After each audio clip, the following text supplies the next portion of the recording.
Welcome to today's episode of The Growth Zone. I am Christian Bartsch. What is the core benefit of listening to this show?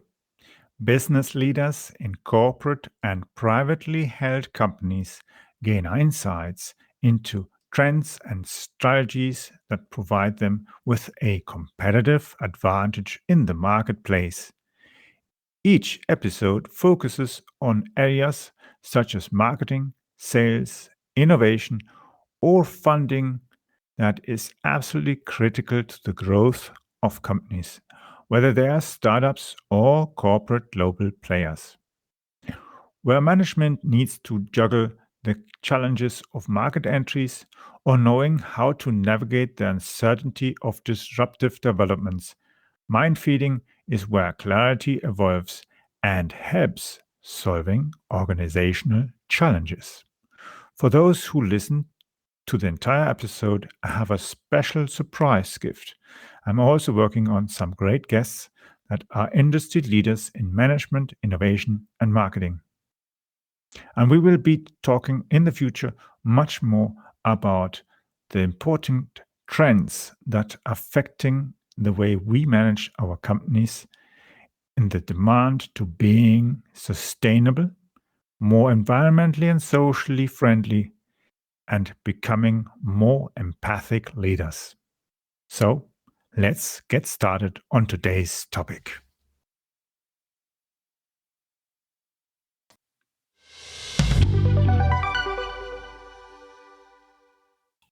Welcome to today's episode. We're going to talk now about AI in online sales. Well, have you ever thought or tried running an online shop or trying to sell products and services by running ads on Google, Facebook, LinkedIn, and so on? Well, things are changing. The social media platforms are evolving into a new direction. We see in the news that people like Mark Zuckerberg has been trying to create his metaverse and that, but people aren't really taking on. So you notice he isn't quite on what people really want nowadays. They are no longer really interested in things that are somehow Facebook version 3 or whatever. It's no longer interesting. Yeah. And the craziness, of course, is that people have realized that there's a kind of toxic aspect to this kind of environment that he's trying to create. And we've seen it as well with sites like other sites where people are starting to become negative, and that even if you have a LinkedIn post, you will get plenty of people who will be extremely negative. They hide, of course, behind fake profiles or shortening the name because they know exactly that if they put their real name, somebody will get them in trouble for this kind of bad behavior. Now, when we look at all these things that are happening in business and in social media, things are changing substantially. And we need to see how these things will affect our online sales.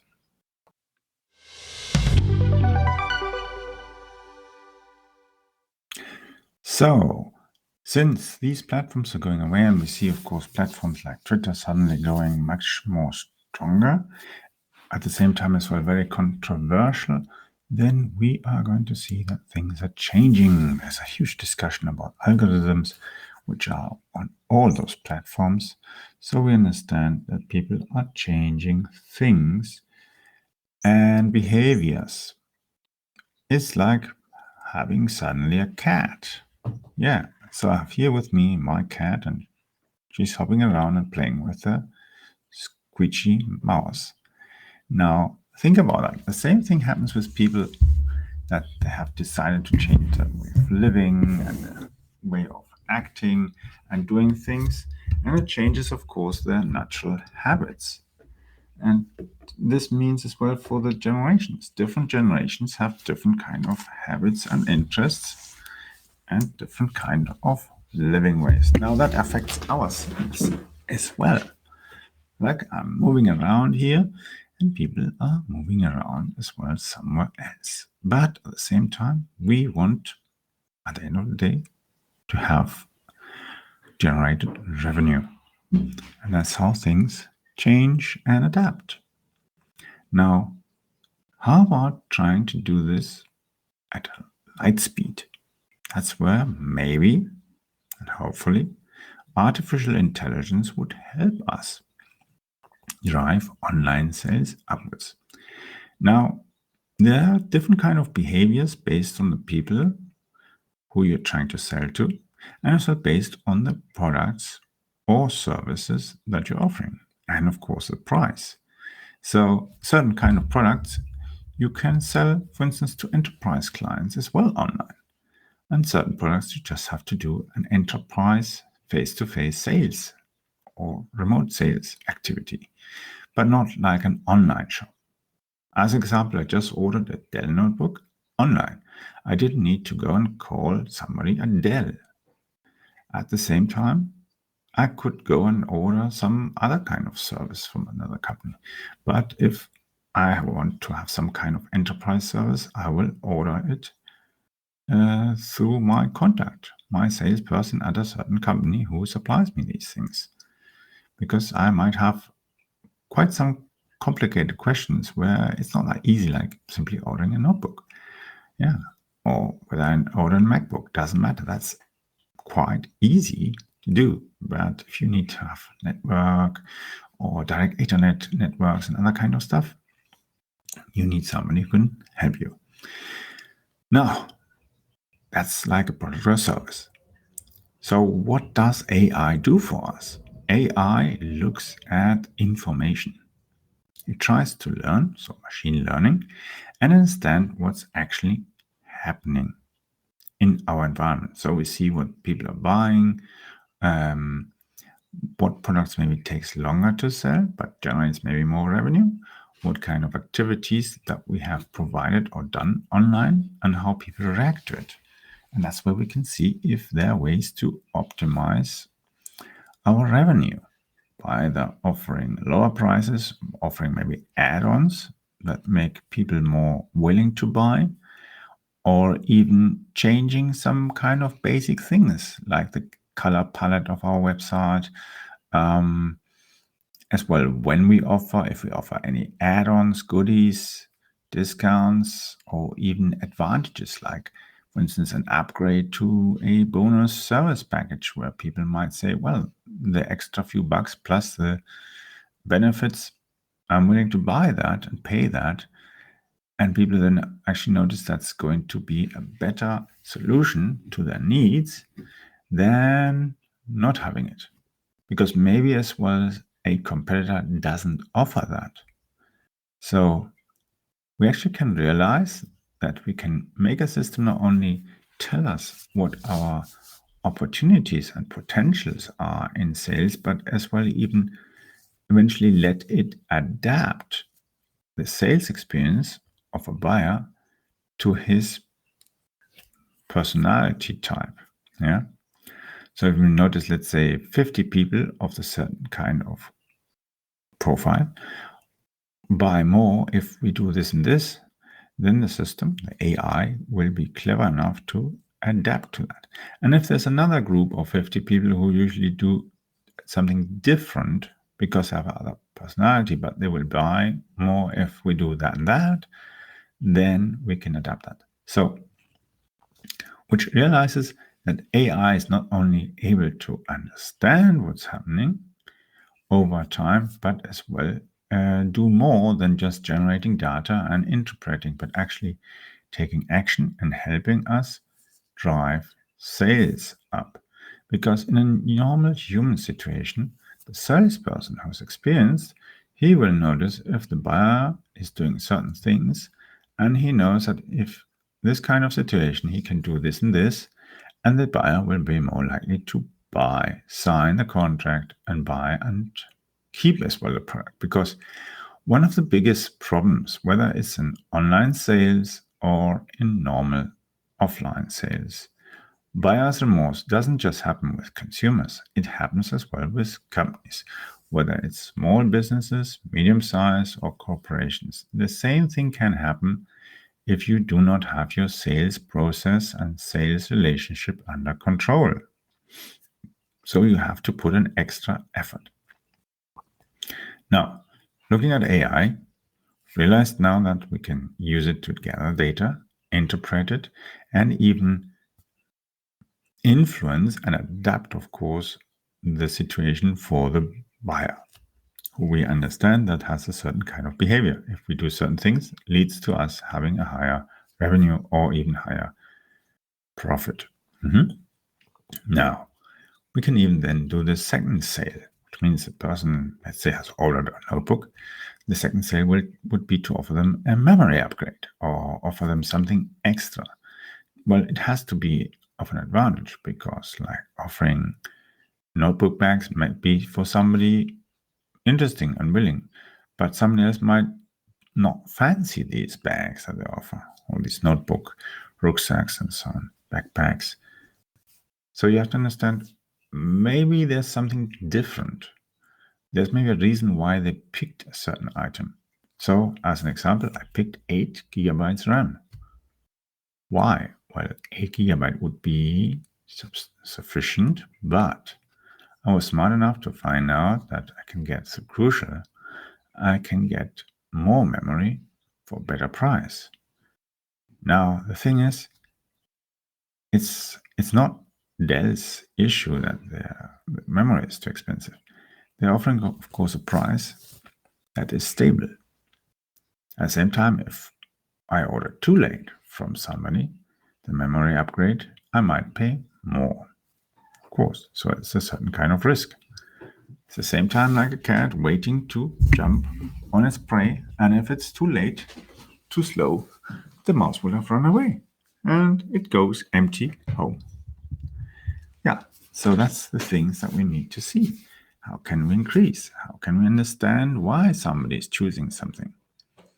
And as well realizing if we maybe need to change what the buyer ordered and have a conversation to find out, because there might be some incompatibility that we as humans.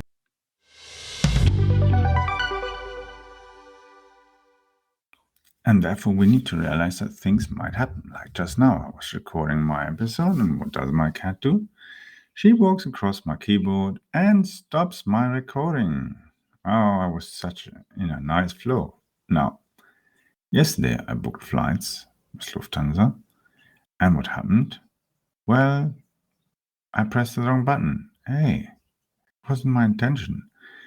And then I got logged out by Lufthansa, out of the website.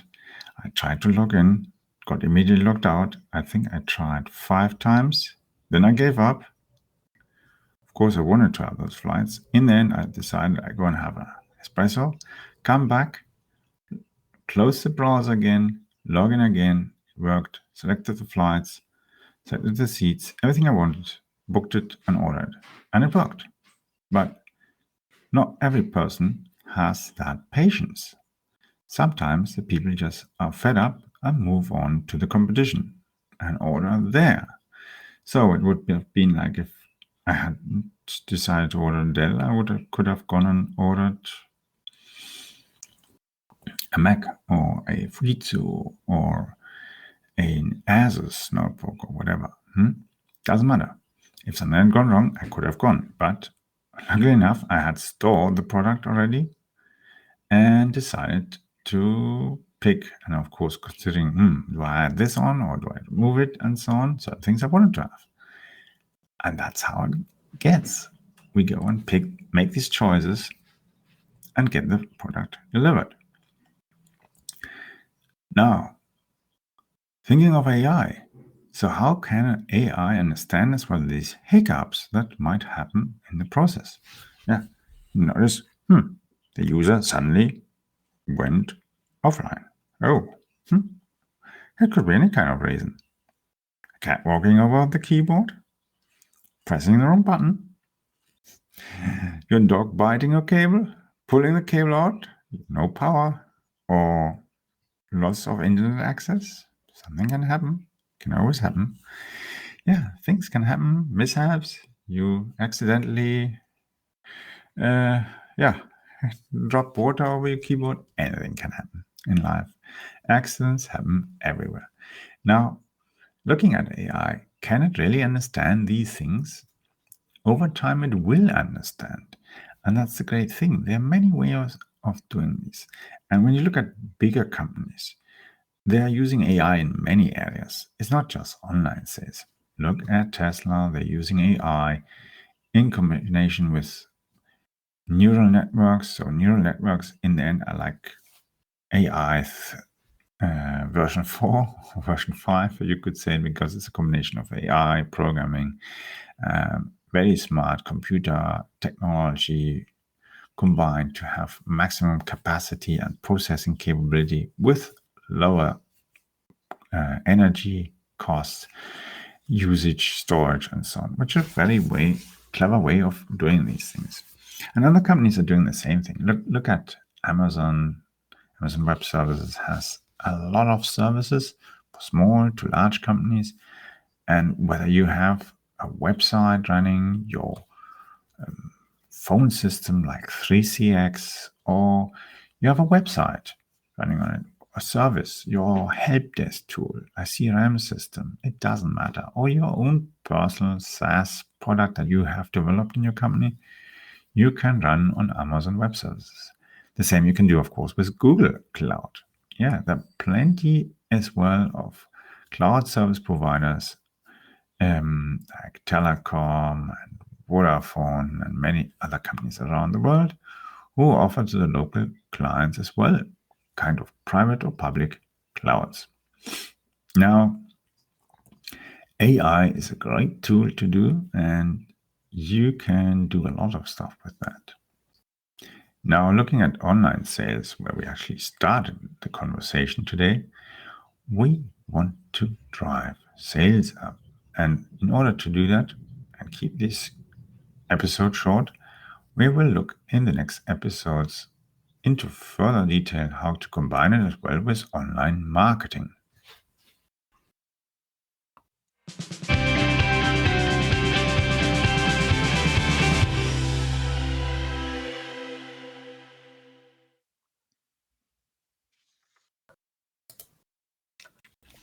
I hope you enjoyed today's edition of the Growth Zone show with Christian Bartsch. Thank you for listening. Please leave a review or rating here on iTunes or on podchaser.com. If you found the content helpful, then share it on social media, please. I would like to invite you to follow our show so that you don't miss the upcoming interviews with leaders in the market. Simply visit the website meetchrisbartsch.com. I will be adding the link into the description of this episode so that you just need to click on that link. On my website, you will also find the links to free templates.